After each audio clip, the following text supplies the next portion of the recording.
Sree Iyer, now we have done over the course of 24 hours exactly what I feared what would happen last evening when the story broke. The first thing I said was, listen, let's be careful, Trump has a habit of saying things, let's not blow this up, and I was advising in fact my team to go be careful with the story in the morning, because exactly what I feared would happen has happened. This has become an outrageous insult to India, Trump is being called a liar, and a wedge is being driven into the Indo-US partnership. How do we fix it?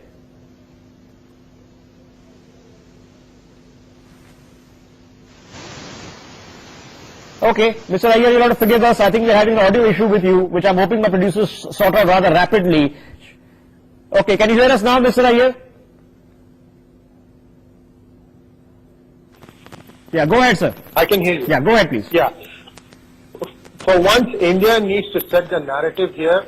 The Constitution provides for representation from Gilgit-Baltistan and Pak-occupied Kashmir. I think India needs to select or have someone be elected and put those people in India's parliament. Here. Let them have a voice here. I don't know why India is not doing that. It's been there for a long time. It's provided for in the Constitution. Have them represented. Have them start airing their thing. This is actually India's land that Pakistan is illegally occupying. You know, Mr. Iyer, you know, we've been running this campaign on NewsX called Fill the Seats for exactly that cause for the past few months, since even before the elections. And what you're saying is, set the agenda right. We have to now understand, at least 3 years later, that Donald Trump is Donald Trump. He says things and does things. Absolutely. We have to learn how to manage him. I think that a lot of hyperventilating has happened in this country. We've been calling him all sorts of names. I think we need to step away from that. What's your thought on this, Mr. Iyer? Yes, an ex-businessman talking geopolitics with an ex-cricketer. What are you going to expect? Why aren't people calling it for what it is? Both these people are geopolitically inexperienced. They have no clue.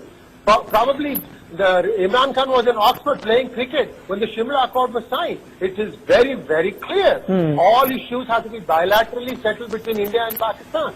So India shouldn't hyperventilate. India needs to do what it needs to do. I've also mentioned it in a previous program on your channel that one Western power has offered to constitute a Balochistan government in exile. All they are waiting for is for India to recognize it. India needs to spend 0 paisa for this. With this kind of majority, I don't know why Mr. It's about pushing it. This is exactly the thing I have. The two people win, and I repeat this, only two people win if the India-US partnership gets into a boxing stage, and that's in Beijing and in Pakistan. They are hoping that this happens, and we've delivered it to them.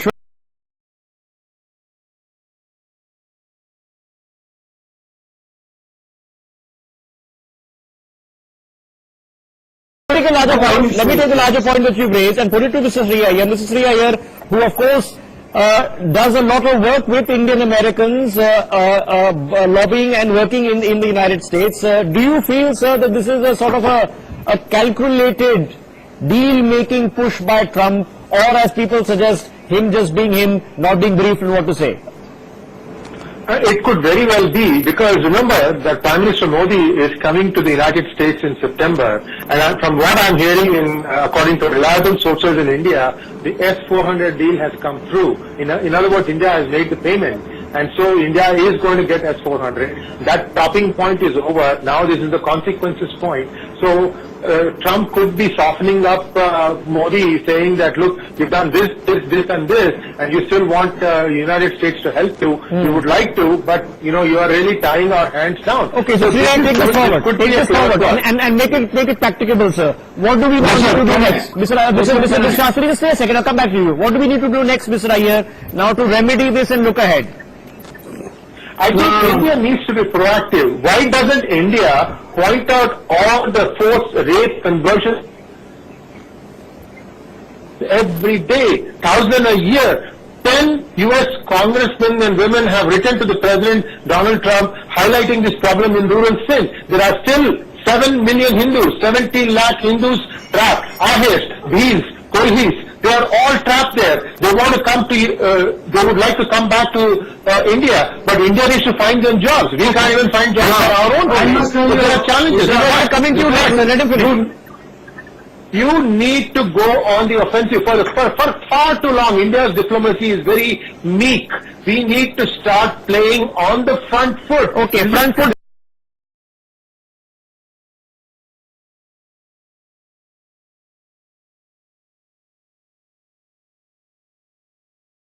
Sree Iyer, help us take this into practicables. So you've suggested, okay, let's be more aggressive in, for example, taking on and recognizing a free Baloch government in exile. Do we also then suggest, look, if a Trump likes a deal, let's go there and make a deal, that you back us on this, we back you on this? Yes, that can be possible provided India lays down a precondition that US recognizes India's right to the entire POK, both Gilgit-Baltistan area as well as POK, and then only we should even start talking about it. Also remember, Rishabh, there are demographic changes being forcibly brought about in both these areas. In POK, a lot of Punjabis are being resettled. They are being forced to marry the local Kashmiris, so the character is becoming more Punjabi type. And in Gilgit-Baltistan, a lot of settlement of Chinese has taken place. Yes. They have constructed enclaves where inside only. We know what they're doing. They're taking up Pakistani women and using them as prostitutes in China. All these stories that come from within Pakistan. It doesn't require for us to tell them. Stories that come from within Pakistan. It doesn't require for us to tell them. Yes, but this is our land. When will India start protesting about this? These are people who are being forcibly captured and kept there for various reasons. But India needs to start representing their cause. So if it's our land, let's start.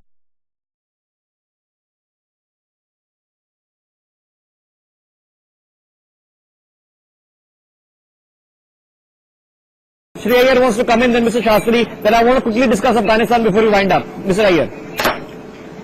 You know, India has to be very clear. Is this India's land or not? If it is, then why is it not being represented? Simple question. I don't understand why the BJP spokesperson prefers to always play on the back foot.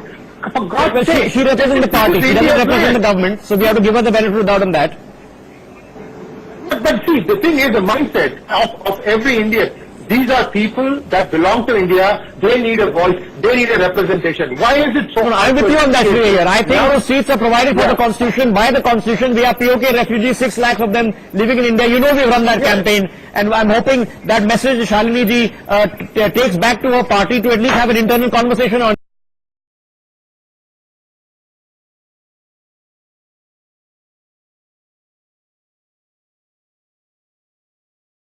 But just to finish the issue of Afghanistan before I run out of time, Sree Iyer, the Afghan government we know is about to be sold down the river. Now, India has been spending a lot of money building the parliament, building roads, building power networks and whatnot in Afghanistan. But fundamentally, we don't put troops on the ground. So if we don't put troops on the ground, how do we become stakeholders? I had a very long discussion with Abhijit Iyer Mitra on PGurus. It's available on YouTube. Sorry to blow my own conch here. But in short, the practicalities about India's presence in Afghanistan is that India needs America's assistance in airferrying, assuming India wants to participate in maintaining law and order in Afghanistan. India needs somebody like the United States to help. This is going to be very expensive because maintaining the supply chain. Afghanistan is landlocked. The only way that India could have gotten there was from Chabahar port, but that road now, because of the conflict that Iran has with US, is not there. So, if India decides to take the plunge, it has a logistical nightmare on its hands, and it would require massive help from US in maintaining supply.